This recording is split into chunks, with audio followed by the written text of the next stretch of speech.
उपासक हृदय के नेत्र खोलने का प्रयास करें। वो पहले आहार शुद्धि करें, बहुत भोजन शुद्ध। बड़ी कृपा है, आकाशवृत्ति से जीवन चलता है, श्री जी को भोग लग करके मिलता है, परम पवित्र है। अब जो बात करें, पाते समय उपास्य देव के सिवा अन्य कोई विचार नहीं रह जाना चाहिए, ये ध्यान उपासक दे। इसीलिए नाम कीर्तन चला दिया जाता है। चलता है नाम कीर्तन, नाम कीर्तन चला दिया जाता है कि आपका मन किसी विषय का चिंतन न करने पावे, नाम कानों में पड़े और चिंतन नाम का हो। जब हम भोजन के साथ भजन चलाते हैं तो वो भोजन जब पचता है तो नस नस में परम पवित्रता और भजन के परमाणु फैलाता है। अब जैसे आजकल भोजन की प्रथा, जूता मोजा वही शौच में पहन के गए हैं, वही लघुशंका में, और वही होटल में बैठ के वैसे ही जूता मोजा, वही कपड़े, वैसे ही बनाने वाला क्या भाव वाला है, कैसी पवित्रता रखता है, और पाने वाला क्या भाव रखे हैं और कैसी पवित्रता है, इन सब का प्रभाव भोजन पे पड़ता है। अगर भोजन ठीक नहीं तो बुद्धि निर्णय नहीं कर पाएगी ठीक। हृदय के नेत्र खुलने के बाद तो बहुत दूर रही, इन नेत्रों से भी सही नहीं दिखाई देता, गंदा ही दिखाई देने लगता है। इन नेत्रों में गंदगी बढ़ जाती है। जिसकी तरफ देखो तो वासना की दृष्टि से देखो, दोष दृष्टि से देखो, राग द्वेष की दृष्टि से देखो, ब्रह्म दृष्टि भगवत दृष्टि उसकी नहीं आ सकती। ये बहुत जरूरी है। अरे कहीं भागा थोड़ी जा रहा है भोजन, धैर्य पूर्वक चिंतन करते हुए, नाम चल रहा है तो उसी नाम का चिंतन करते हुए। अब जैसे अपने लोग पूर्वाभ्यास तो पद चला लिया, बड़ी सुविधा रहती है। पद, कोई बड़ा पद ले लिया और मानसिक पद गुनगुना भी रहे हैं, चिंतन भी कर रहे, प्रसाद भी पा रहे। कोई पद उठा ले, बड़ा पद, देखत नौ निकुंज सुन सजनी लागत, प्रथम यथामति प्रणव बिहरत दो प्रीतम कुंज। अब जब तक पद पूरा नहीं होगा तो भागेगा नहीं, और भागेगा तो पद नहीं पूरा होगा, पकड़ हो जाएगी। अब पद चल रहा है, प्रसाद पा रहे हैं, तो कभी कभी प्रसाद पाते पाते आंसू चल रहे हैं, प्रसाद पा रहे हैं, पद चल रहा है।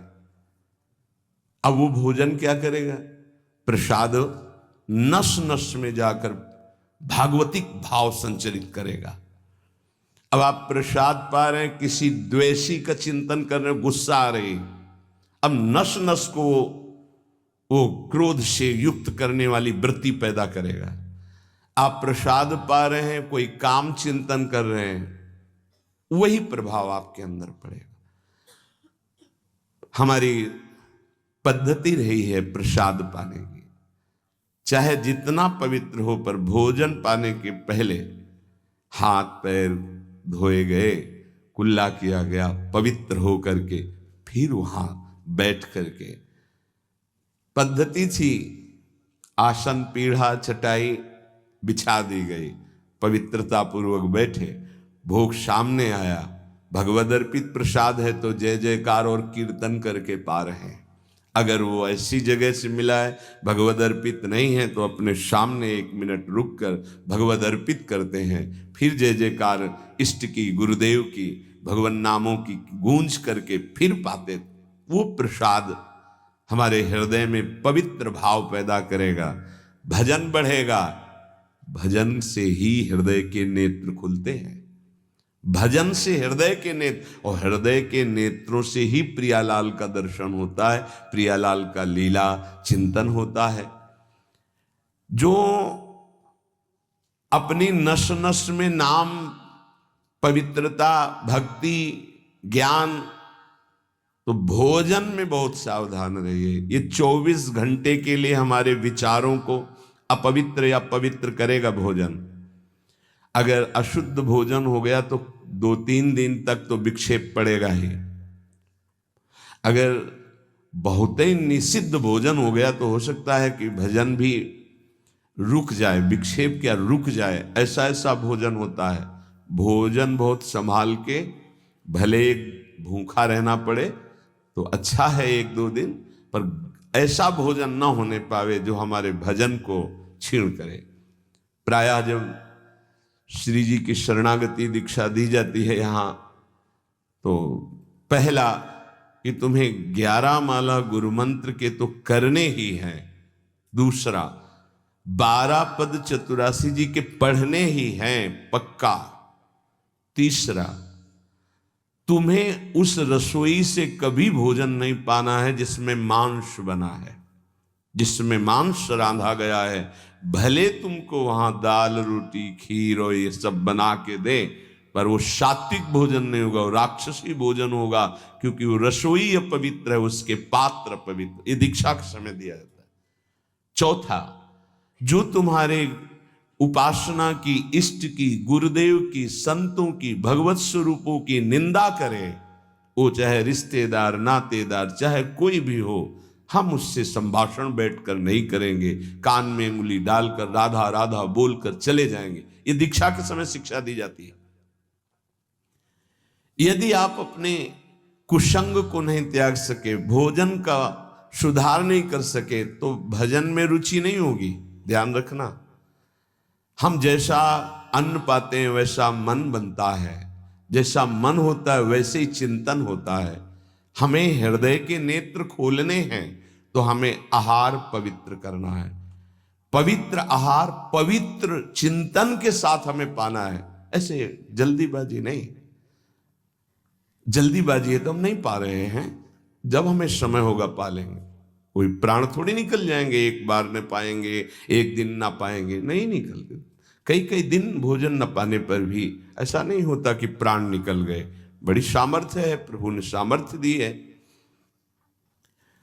उपासक सावधान रहे, कहीं प्रसाद पाते समय कोई ऐसा दृश्य, ऐसी वार्ता न कर बैठे जो भजन में बड़ी हानि पैदा कर दे। जैसे आप मोबाइल रख लिए और आप ऐसे दृश्य देख रहे हो जो आपका सर्वनाश करने वाले हो, भोजन पा रहे हो, तो आप निश्चित समझ लेना, निश्चित भ्रष्ट हो जाओगे, आगे नहीं बढ़ पाओगे, गिर जाओगे। भोजन के समय यदि आपका मन पद में नहीं लग रहा, भजन में नहीं लग रहा, तो जैसे यंत्र है आपके पास, तो चतुरासी जी लगा दीजिए, सत्संग लगा दीजिए। आपका चिंतन बनना चाहिए भागवती, कोई गलत चिंतन नहीं। और अगर कोई पास बैठा है तो वार्ता नहीं होनी चाहिए।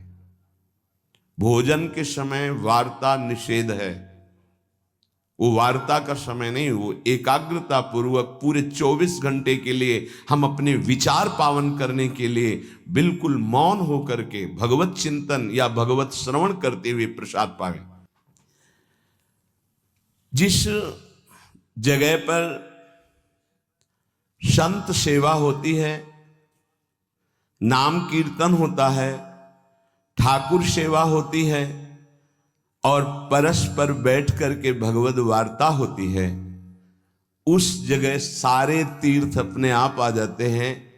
वहां वास करने वाले को किसी तीर्थ जाए या ना जाए, कहीं भी, संपूर्ण भुवन की बात कह रहे हैं, जिस घर में, जिस कुटिया में, जिस जगह में, जिस स्थान में नाम कीर्तन होता है, भगवत गुण कीर्तन होता है, साधु सेवा होती है, ठाकुर सेवा होती है, सारे तीर्थ स्वयं आकर वहां वास करने लगते हैं। तीर्थ क्या, तीर्थाधिपति, तीर्थपाद भगवान वास करते हैं। जहां भगवान नाम कीर्तन, भगवत गुण गायन होता है, भगवान प्रकट होते हैं। मदभक्ता यत्र गायन्ति तत्र तिष्ठामि नारदः, नाम वाणी जहां श्याम श्यामा तहां। सारे तीर्थ स्वयं वहां वास करते हैं। कुछ गृहस्थ जन कहते हैं हमारे घर में कोई चक्कर है, कोई टुटका कर दिया, कोई परेशानी। हम कह रहे नाम कीर्तन कीजिए, ठाकुर सेवा घर में विराजमान कीजिए, 30 मिनट बैठ करके भगवत चर्चा कीजिए। हिंदी आती है, संस्कृत आती, जो जैसे भी आप, भागवत है, गीता जी है, रामायण जी है, भगवत चर्चा गुणगान कर रहे हैं प्रभु कुछ। उस घर में कोई अमंगल, कोई भूत प्रेत, कोई चक्कर, ऊपरी नीचरी कोई बाधा, ग्रह नक्षत्र कुछ नहीं, किसी को समझ नहीं आती कैसे सर्व मंगलमय भगवान का नाम समस्त पापों का नाश करके महामोद प्रकाशित करता है।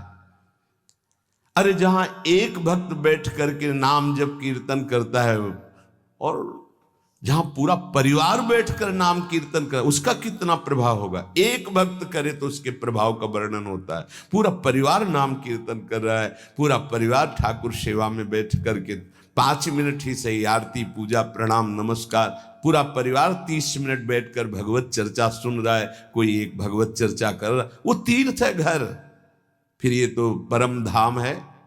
यहाँ तो महामोद मंगलमय है, यहाँ तो अखंड नाम कीर्तन भगवत चर्चा सब चलती ही रहती।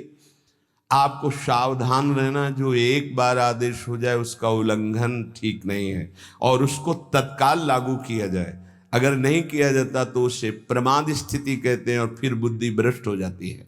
कोई भी, चाहे वो साध्वी हो या उपासक हो, साधु हो, आज्ञा का उल्लंघन करने का स्वभाव ना डाले, नहीं तो प्रमाद स्थिति घसीट ले जाएगी। आज से जहां प्रसाद पाना प्रारंभ होता है और प्रसाद आचमन करने तक मौन, फिर हमें वार्ता ही किसी से करनी। प्रसाद पाने के समय वार्ता, ये तो हमें बात समझ में ही नहीं आई। उस समय कौन सी संगोष्ठी होती है, उस समय कौन सा प्रसंग होता है प्रिया प्रीतम के लीला चरित्र का। उस समय तो हम प्रसाद का स्वाद लेते हैं, उच्छिष्टामृत भुक्त वैव, प्यारी जू प्यारे जू ने पाया है, और नाम कीर्तन करते हैं तो हमारे हृदय के नेत्र खुलेंगे।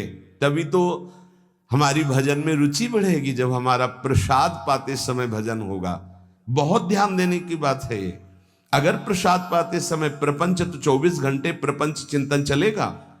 अगर प्रसाद पाते समय राग द्वेष की चर्चा, काम क्रोध की वार्ता, तो हृदय मलिन हो जाएगा। हम प्रसाद पाते हैं पवित्रता के लिए, प्राण पोषण के लिए, तो प्राण पोषण और पवित्रता दोनों होगी भगवत चिंतन से। केवल प्राण पोषण हुआ, बुद्धि अपवित्र हो गई तो फायदा क्या। जो नाम जप करता है उसको कभी ये चिंता नहीं करनी कि अब हमारे जो पूर्व पाप हैं वो कैसे नष्ट होंगे। वज्रम पाप मही भृताम, जैसे पर्वत को चूर चूर करने के लिए देवराज इंद्र जब वज्र का प्रहार करते हैं तो वो धूल हो जाता है, ऐसे ही पहाड़ जैसे भी पाप हों और नाम जप कर रहे तो नाम जप क्या करता है, वज्र के समान उस पहाड़ जैसे पाप पर टूट पड़ता है और उसे धूल धूसरित कर देता है। वज्रम पाप मही भृताम, हमें नाम पर ध्यान देना है।